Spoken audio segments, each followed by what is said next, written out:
Seguimos avanzando en contexto global para traerles todas las noticias internacionales. Yo soy Rodrigo Sedano, acompáñenme con los titulares. Detienen en Bolivia al expresidente Luis Arce. La exministra de la presidencia de su gobierno denunció el hecho como un secuestro. El gobierno confirmó que está acusado de un supuesto caso de corrupción por desfalco de fondos públicos cuando era ministro de Economía de Evo Morales. Estados Unidos confiscó un petrolero en el Caribe por llevar supuestamente petróleo sancionado de Venezuela e Irán. La fiscal general de Estados Unidos, Pam Bondi, confirmó que ella misma dio la orden mientras Maduro exigió el fin del intervencionismo. Y Volodymyr Zelensky respondió a las presiones estadounidenses para celebrar elecciones. El presidente ucraniano aseguró que discutió con el Parlamento cuestiones legales para celebrar comicios. Donald Trump, que cuestionó el uso de la ley marcial para no ir a las urnas, volvió a insistir hoy con esa posibilidad. Comenzamos.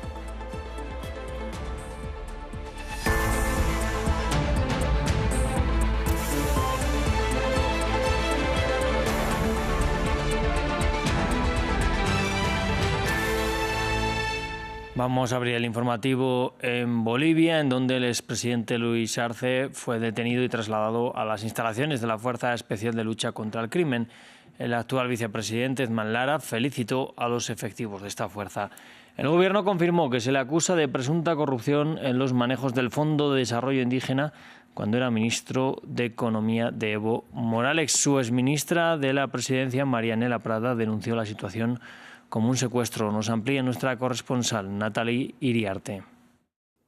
Según declaraciones oficiales de la Fiscalía de La Paz, Luis Arce Catacora espera hacer su declaración formal ante un juez cautelar, puesto que se mantendrá en calidad de aprehendido, a pesar de que muchos ministros que lo acompañaron durante su gobierno han pedido que sea liberado y juzgado como un expresidente. Él no accederá a este beneficio, puesto que el delito que se le imputa fue durante el periodo en el cual fue ministro de Economía de Evo Morales. Hablamos del caso Fondo Indígena, en el cual se lo acusa de conducta antieconómica y se habla de más de 200 millones de dólares en el marco de al menos 1.100 proyectos que debieron beneficiar a comunidades indígenas, pero sin embargo terminaron siendo depositados con la venia del mismo Luis Arce, que entonces era ministro de Economía, en cuentas privadas de distintas autoridades como Nemesia Achacollo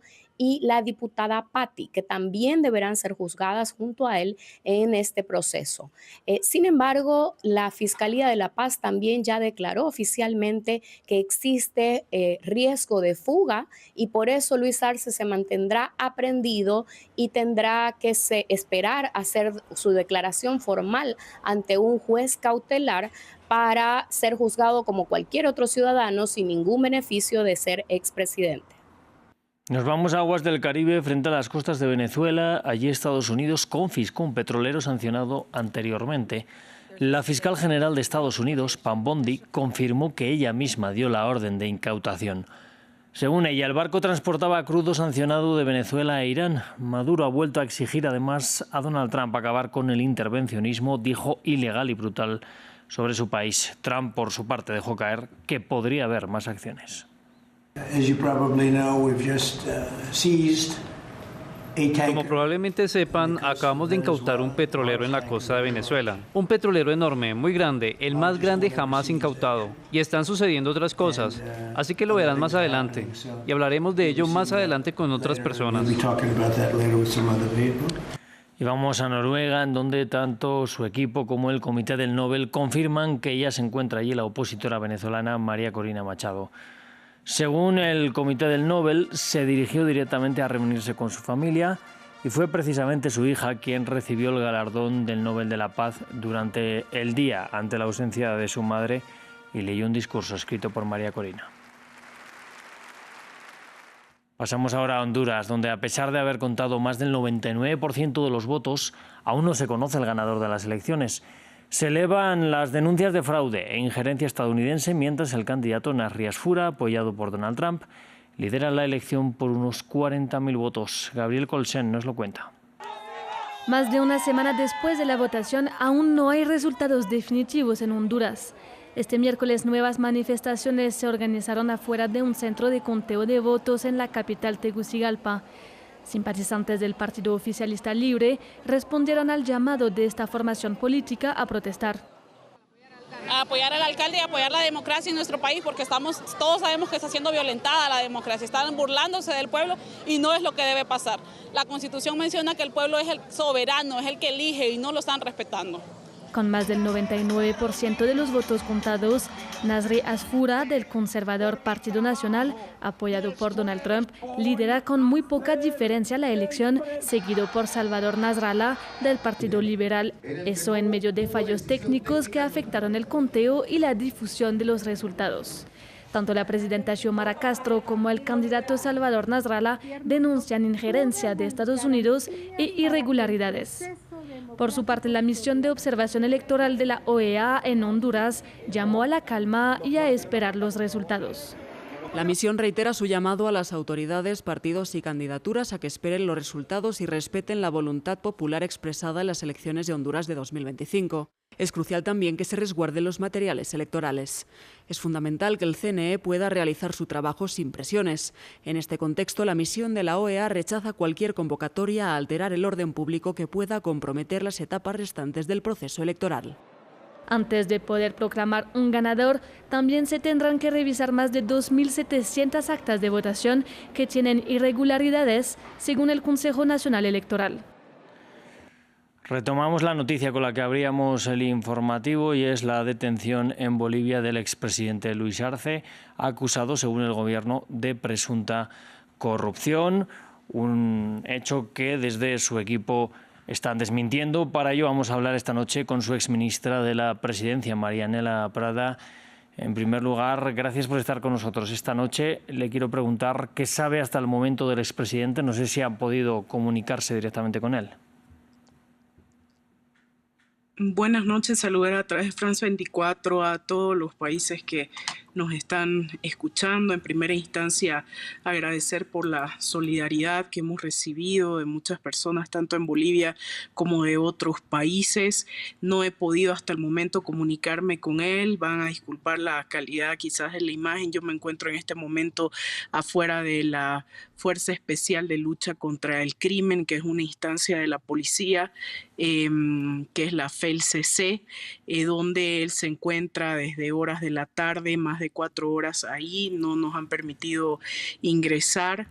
Yo estuve, en cuanto tomé conocimiento, él cuando sucedieron estos hechos se encontraba solo, lo ha interceptado una especie de van. Él estaba en su vehículo rumbo a recoger a su esposa y han bajado unas personas encapuchadas, lo han llevado en esta van y posteriormente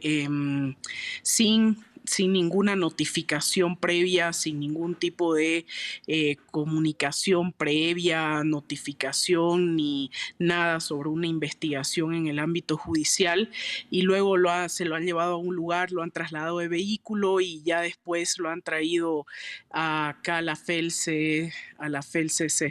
Sí, el gobierno ha alegado posteriormente que Arce sería el principal responsable del daño económico al Fondo de Desarrollo Indígena, que por eso se le ha detenido. ¿Ustedes niegan este supuesto? ¿En qué basan la defensa al expresidente? ¿Qué es lo que dicen ustedes al respecto?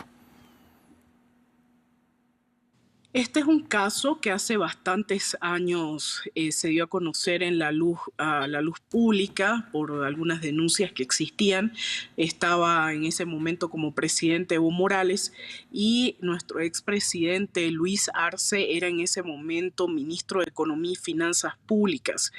En su momento, cuando solicitaron el que presente los descargos correspondientes, el entonces ministro de Economía y Finanzas Públicas lo hizo con todos los descargos correspondientes. Es más, lo interpelaron en la Asamblea Legislativa Plurinacional y él presentó ante la instancia parlamentaria todos los descargos respecto a este tema, porque en realidad no es que a él en este momento lo estén acusando de enriquecerse con recursos públicos o que recursos de este fondo indígena indígena, que en realidad es un fondo que va destinado a proyectos indígenas originarios campesinos, hayan sido transferidos a su cuenta o a cuenta de algunas personas a las que él haya instruido. No, de lo que lo están queriendo involucrar tiene que ver con las transferencias público-privadas, que son en realidad transferencias que se realizan en cualquier país en el marco de las regulaciones correspondientes. Por ejemplo, los bonos que se otorgan a la población son transferencias público-privadas. Las rentas que se otorgan a personas en nuestro país, como la renta dignidad que va a personas adultos mayores, son transferencias público-privadas. El pago por servicios que se realiza del Estado a algún privado son transferencias público-privadas. Y él, en su condición de ministro de Economía, señaló que la administración de las finanzas de un país corresponde el marco regulatorio correspondiente, y al realizarse la transferencia de estos recursos ya cada entidad es responsable de la administración y ejecución de los mismos. Por lo tanto, él no tuvo ninguna participación en la ejecución de estos recursos, ¿no? Entonces él presentó todos los descargos correspondientes sobre este proceso, y por supuesto señalando que él no tiene ningún tipo de responsabilidad. En el marco de la investigación Prada, están todos los respaldos de este caso. Defienden, por tanto, ustedes su inocencia. ¿Creen que el gobierno o los aparatos del Estado estarían actuando con una motivación política contra el expresidente? Sin lugar a dudas, este es un caso que ya en el momento de Evo Morales se politizó bastante. Nosotros lo que señalamos en su momento, ante toda la arremetida política que hubo por parte de la oposición, fue que se investiguen. Y por supuesto los delitos son personales. Si hubo personas a las cuales para algún proyecto indígena originario campesino se transfirió recursos, por ejemplo, para una producción de quinoa, por decir, y esa persona, esa comunidad u organización no la invirtió en la producción de quinoa, pues son esas personas las que deben dar cuenta de los recursos públicos, ¿no? Entonces, en ese momento nosotros indicamos que, por supuesto, todo acto de corrupción debe realizarse la investigación correspondiente y darse con las personas que desviaron los recursos públicos, pero ese no es un tema ni una atribución del Ministerio de Economía y Finanzas Públicas. Es más, en el marco de este proceso, hace bastantes años ya hubo un rechazo por parte de las instancias correspondientes a la denuncia que hubo al ministro de Economía y Finanzas Públicas de ese momento, porque no habían elementos que puedan involucrarlo a él de ninguna manera. Yo obviamente pido a las instancias correspondientes de mi país, Bolivia, que esto no se politice y que las investigaciones se realicen en el marco del debido proceso como corresponde a cualquier ciudadano. En realidad a él como expresidente le correspondería un juicio de responsabilidades. Pues Marianela Prada, exministra de Presidencia de Bolivia, gracias por estar esta noche aquí con nosotros. Muchas gracias a usted, gracias por la cobertura, y a través de France 24 agradecer igual a todos los países y a todas las hermanas y hermanos, los pueblos del mundo que nos están haciendo llegar su solidaridad. Solamente esperamos que haya justicia. Gracias. Gracias de nuevo por estar aquí con nosotros. Vamos a cerrar hoy con noticias de la guerra en Ucrania, porque este miércoles el presidente estadounidense Donald Trump volvió a acusar al mandatario ucraniano de llevar mucho tiempo sin convocar elecciones. Volodymyr Zelensky se ha mostrado, sin embargo, abierto a iniciar discusiones internas en el país para este proceso. Nos lo cuenta Marta Moya.